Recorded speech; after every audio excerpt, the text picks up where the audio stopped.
வணக்கம். தந்தையின் பாட்காஸ்ட் செய்திகளை வாசிப்பது பிரியா அண்ணாதுரை. முதலில் தலைப்புச் செய்திகளை பார்க்கலாம்.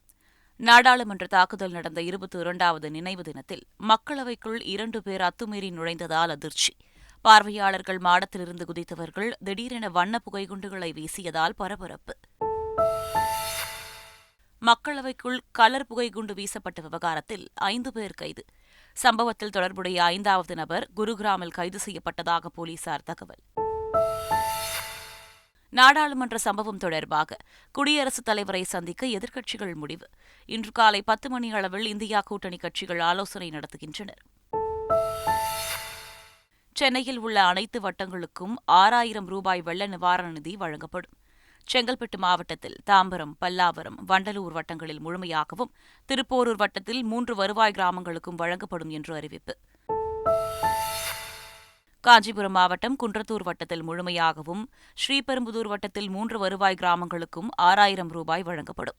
திருவள்ளூர் மாவட்டத்தில் பொன்னேரி, கும்மிடிப்பூண்டி, ஆவடி, பூவிருந்தமல்லி, ஊத்துக்கோட்டை, திருவள்ளூர் வட்டங்களுக்கு வழங்கப்படும் என்று அறிவிப்பு. புயல் வெள்ள நிவாரண நிதிக்கான டோக்கன் இன்று முதல் விநியோகம். வரும் 17ஆம் தேதி முதல் 6000 ரூபாய் நிவாரண நிதி வழங்க ஏற்பாடு. ஆவின் பால் கொள்முதல் விலை லிட்டருக்கு 3 ரூபாய் உயர்த்தி வழங்க முதலமைச்சர் ஸ்டாலின் உத்தரவு. ஈரோடு மாவட்ட பால் உற்பத்தியாளர்கள் சங்கம் வரவேற்பு. குறைந்தபட்சம் 10 ரூபாய் உயர்த்தி வழங்க தமிழ்நாடு பால் உற்பத்தியாளர்கள் நலச்சங்கம் கோரிக்கை. இனி விரிவான செய்திகள். நாடாளுமன்றத்தில் வண்ண புகை குப்பிகளை வீசிய விவகாரம் குறித்து உயர்மட்ட விசாரணைக்கு உத்தரவிடப்பட்டுள்ளதாக மத்திய உள்துறை அமைச்சகம் தெரிவித்துள்ளது. மக்களவை செயலகம் வைத்த கோரிக்கையை ஏற்று சிஆர்பிஎஃப்பின் பொது இயக்குநர் அனீஷ் தயாள் சிங் தலைமையில் உயர்மட்ட விசாரணைக் குழு அமைக்கப்பட்டுள்ளதாக கூறியுள்ளது. இந்த குழுவில் இதர பாதுகாப்பு அமைப்பை சேர்ந்த உறுப்பினர்கள் மற்றும் நிபுணர்கள் இடம்பெற்று இருப்பதாக உள்துறை அமைச்சகம் தெரிவித்துள்ளது. நாடாளுமன்றத்தில் அத்துமீறிய 4 நபர்களின் விவரங்களை காவல்துறை வெளியிட்டுள்ளது. கர்நாடகாவை சேர்ந்த மனோரஞ்சன், மகாராஷ்டிராவை சேர்ந்த அமோல், ஹரியானாவை சேர்ந்த நீலம் தேவி மற்றும் சாகர் என தெரிவிக்கப்பட்டுள்ளது. இதில் நீலம் தேவி ஆசிரியர் என்றும், சிவில் சர்வீஸ் பயிற்சி பெற்ற இவர் வேளாண் சட்டங்களுக்கு எதிராக தீவிரமாக போராடியவர் என்றும் தெரியவந்துள்ளது. இந்த சம்பவத்தில் மேலும் 2 பேருக்கு தொடர்பு இருப்பதாகவும், அதில் ஒருவரது பெயர் லலித் ஜா என்றும் தெரிவிக்கப்பட்டுள்ளது. தலைமறைவாக இருக்கும் மற்ற 2 பேரையும் காவல்துறையினர் தேடி வருகின்றனர். நாடாளுமன்றத்தில் அத்துமீறலில் ஈடுபட்ட சாகர் சர்மா மற்றும் மனோரஞ்சன் ஆகியோர் பாஜக எம்பி பிரதாப் சிம்ஹாவை 3 மாதங்களாக நச்சரித்து பாஸ் வாங்கியதாக தகவல் வெளியாகியுள்ளது. மனோரஞ்சன் மைசூருவை சேர்ந்தவர் என்பதால் பாஜக எம்பி அலுவலகத்திற்கு அடிக்கடி சென்று வந்ததாகவும், நாடாளுமன்ற வளாகத்தை பார்வையிடக் கோரி தொடர்ந்து கோரிக்கை விடுத்து வந்ததாகவும் கூறப்படுகிறது. சாகர் சர்மாவை தனது நண்பர் என கூறி மனோரஞ்சன் அறிமுகம் செய்து பார்வையாளர் பாஸ் பெற்றதாக தகவல் வெளியாகியுள்ளது. நாடாளுமன்றத்தில் நடந்த சம்பவம் தொடர்பாக எதிர்க்கட்சிகளின் பிரதிநிதிகள் இன்று குடியரசுத் தலைவரை சந்திக்க திட்டமிட்டுள்ளனர். இந்த விவகாரம் தொடர்பாக இந்தியா கூட்டணியின் தலைவர்கள் இன்று காலை 10 மணி அளவில் ஆலோசனை நடத்தவுள்ளனர். இரு அவைகளிலும் பாதுகாப்பு குறைபாடு தொடர்பாக உள்துறை அமைச்சர் அமித் ஷா அறிக்கை சமர்ப்பிக்க வேண்டும் என வலியுறுத்தவுள்ளனர். நாடாளுமன்றத்தில் வண்ண புகைக்குப்பிகள் வீசப்பட்டது குறித்து முதலமைச்சர் ஸ்டாலின் கவலை தெரிவித்து எக்ஸ் தளத்தில் பதிவிட்டுள்ளார். பாதுகாப்பு குளறுபடியால் ஜனநாயகத்தின் கோவிலான நாடாளுமன்றத்திற்குள் நடந்த தாக்குதல் பாதுகாப்பு அச்சுறுத்தல் என்று முதலமைச்சர் குறிப்பிட்டுள்ளார்.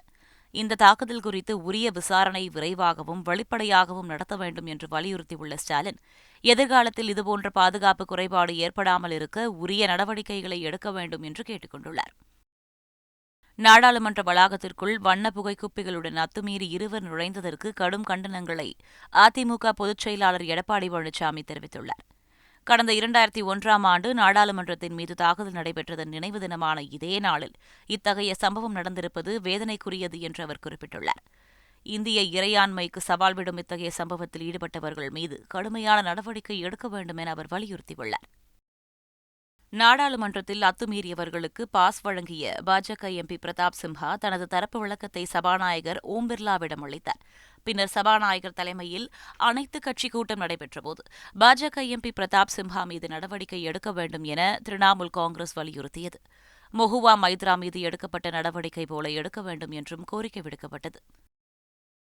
சென்னை உட்பட 4 மாவட்டங்களில் புயல் நிவாரண நிதிக்கான டோக்கன் இன்று முதல் விநியோகம் செய்யப்படவுள்ளது.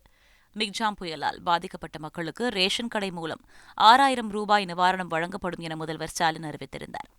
இதற்கான டோக்கன் வரும் 16ஆம் தேதி முதல் விநியோகிக்கப்படும் என தெரிவித்திருந்த நிலையில் தற்போது முன்கூட்டியே இன்று முதல் டோக்கன் வழங்கப்பட உள்ளதாக தகவல் வெளியாகியுள்ளது. வருகிற 17ஆம் தேதி முதல் ரேஷன் கடைகளில் 6000 ரூபாய் வெள்ள நிவாரணம் வழங்க தமிழக அரசு முடிவு செய்துள்ளதாக தகவல் வெளியாகியுள்ளது. மிக்ஜாம் புயல் பாதிப்பு குறித்த ஆய்வறிக்கை ஒரு வாரத்தில் மத்திய அரசிடம் சமர்ப்பிக்கப்படும் என மத்திய குழுவில் இடம்பெற்ற நெடுஞ்சாலைத்துறை தலைமை பொறியாளர் விஜயகுமார் தெரிவித்தார். மழை பாதிப்புகள் குறித்த ஆய்வுக்கு பின் செய்தியாளர்களை சந்தித்த விஜயகுமார், மிக்ஜாம் புயலால் சென்னையில் உள்ள சதுப்பு நிலங்கள் கடுமையாக பாதித்திருப்பதாக குறிப்பிட்டார். புயல் பாதிப்பை மத்திய அரசு தீவிரமாக அணுகி வருவதாகவும் இதற்கு தேவையான நிதியை மத்திய அரசு வழங்கும் எனவும் விஜயகுமார் தெரிவித்தார். தமிழகத்தில் ஆவின் பால் கொள்முதல் விலையை லிட்டருக்கு 3 ரூபாய் உயர்த்தி முதலமைச்சர் மு.க.ஸ்டாலின் உத்தரவிட்டுள்ளார். அதன்படி பசும்பால் கொள்முதல் விலை லிட்டர் ஒன்றுக்கு 35 இருந்து 38 ரூபாயாகவும், எருமைப்பால் கொள்முதல் விலை 44 இருந்து 47 ரூபாயாகவும் உயர்த்தப்படுகிறது. இதன் மூலம் 4 லட்சம் பால் உற்பத்தியாளர்கள் பயனடைவார்கள் என்று குறிப்பிட்டுள்ள முதலமைச்சர் ஸ்டாலின், பால் உற்பத்தியாளர்கள் மற்றும் நுகர்வோர் நலனை பாதுகாக்க அனைத்து உதவிகளையும் ஆவி நிறுவனத்துக்கு அரசு வழங்கும் என உறுதியளித்துள்ளார். இன்று இந்த ஆண்டின் கடைசி முகூர்த்த நாள் என்பதால் மதுரை மாட்டுத்தாவணி மலர் சந்தையில் பூக்களின் விலை பன்மடங்கு உயர்ந்துள்ளது. குறிப்பாக மல்லிகை விலை கிலோ 300 ரூபாயிலிருந்து 2500 ரூபாயாகவும், முல்லை விலை 800 ரூபாயாகவும், பிச்சி 500 ரூபாயாகவும், கனகாம்பரம் 1500 ரூபாயாகவும், அரளி 50 300 ரூபாயாகவும், செவந்தி 30 150 ரூபாயாகவும் மற்றும் சம்மங்கி 50 150 ரூபாயாகவும் அதிகரித்துள்ளது. நாகூர் தர்கா பெரியாண்டவர் கந்தூரி சந்தனக்கூடு திருவிழாவிற்காக தமிழ்நாடு அரசின் வனத்துறை சார்பில் ஆண்டுதோறும் கட்டணமின்றி சந்தனக்கட்டைகள் வழங்கப்பட்டு வருகிறது. இந்நிலையில் சந்தனக்கூடு திருவிழாவிற்காக 45 கிலோ சந்தனக்கட்டைகளை வழங்குவதற்கான அரசாணையை நாகூர் தர்கா நிர்வாகத்தினரிடம் முதலமைச்சர் மு.க.ஸ்டாலின் நேரில் வழங்கினார். நீட் நுழைவுத் தேர்வை மாணவர்கள் எதிர்கொள்ள முடியாதவர்களாக இருக்கின்றனர் என்பது பொருத்தமற்ற அரசியல்வாதம் என மத்திய கல்வித்துறை அமைச்சர் தர்மேந்திர பிரதான் பதிலளித்துள்ளார். மக்களவையில் திமுக எம்பி திருச்சி சிவா எழுப்பிய கேள்விக்கு பதிலளித்து பேசிய அவர், நீட் நுழைவுத் தேர்வு என்பது உச்சநீதிமன்றத்தின் உத்தரவு மற்றும் பரிந்துரையின் அடிப்படையில் நடைமுறைக்கு வந்துள்ளது என தெரிவித்தார். மாணவர்கள் நீட் நுழைவுத் தேர்வை எதிர்கொள்ளவோ அல்லது வெற்றி பெற முடியாதவர்களாகவோ இருப்பதாக கூறப்படும் வாதம் பொருத்தமற்றது எனவும் அவர் கூறினார். தேயிலையை பொது விநியோக திட்டத்தில் சேர்க்க மத்திய அரசு நடவடிக்கை எடுக்க வேண்டும் என்று மக்களவையில் திமுக எம்பி ஆர் ராசா கோரிக்கை விடுத்துள்ளார். தன்னுடைய தொகுதியான நீலகிரியில் தேயிலை பயிரிடுவதுதான் முக்கியமான தொழில் என்று குறிப்பிட்ட அவர், நீலகிரி மட்டுமின்றி இந்தியா முழுவதும் விளையக்கூடிய தேயிலைக்கு போதிய விலை கிடைப்பதில்லை என்று கவலை தெரிவித்தார். இதனால் பொது விநியோக திட்டத்தில் தேயிலையை சேர்த்தால் தேயிலையை பயிரிடுவோருக்கும் கொள்முதல் செய்வோருக்கும் பயனுள்ளதாக இருக்கும் என்றும் அவர் குறிப்பிட்டார். நாடாளுமன்றத்தில் கேள்வி கேட்க லஞ்சம் பெற்றதாக கூறி தான் பதவியிலிருந்து நீக்கப்பட்டதை எதிர்த்து உச்சநீதிமன்றத்தில் தாக்கல் செய்யப்பட்டுள்ள மஹூவா மொய்த்ரா மனுவை அவசரமாக விசாரிக்க கோரி முறையிடப்பட்டது. முறையீட்டை பரிசீலித்த நீதிபதி தற்போதைய நிலையில் இந்த விவகாரத்தில் எந்த முடிவையும் எடுக்க விரும்பவில்லை என்றும் தலைமை நீதிபதியிடம் பிற்பகலில் முறையிடுமாறும் அறிவுறுத்தினார்.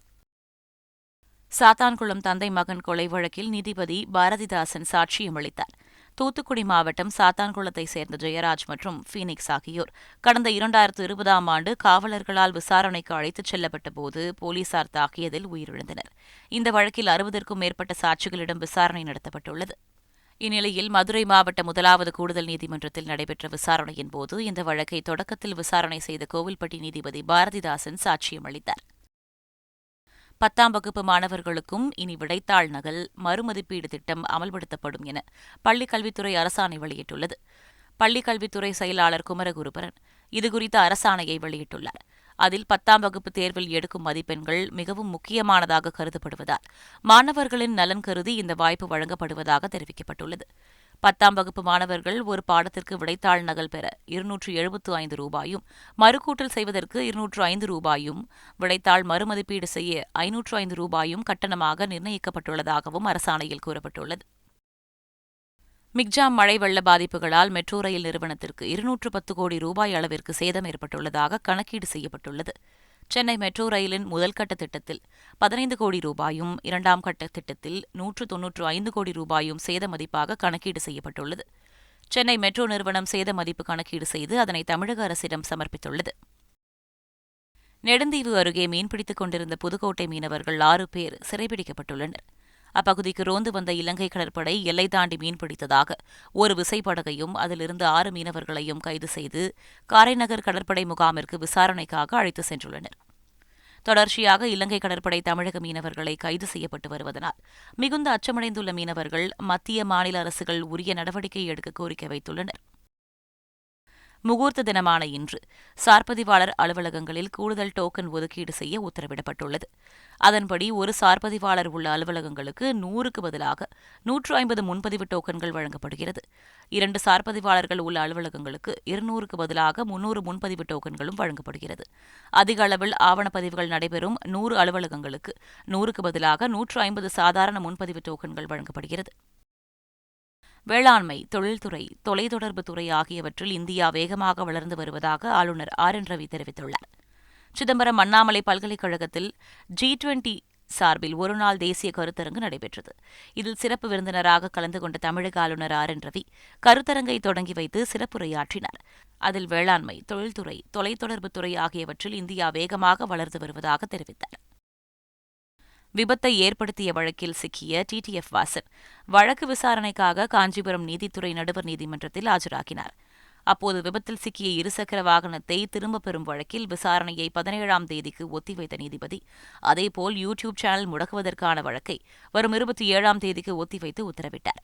பின்னர் செய்தியாளர்களை சந்தித்த டிடிஎஃப் வாசன் ஓரிரு தினங்களில் புதிய வணிகம் ஒன்றை தொடங்க இருப்பதாக தெரிவித்தார். கேரளாவில் மேலும் 230 பேருக்கு கொரோனா தொற்று உறுதி செய்யப்பட்டுள்ளது. கேரளாவில் மீண்டும் கொரோனா பாதிப்பு அதிகரிக்க தொடங்கியுள்ளது. கடந்த சில தினங்களுக்கு மேலாக ஒற்றை இலக்கமாக இருந்து பாதிப்பு தற்போது 3 இலக்கத்தை எட்டியுள்ளது.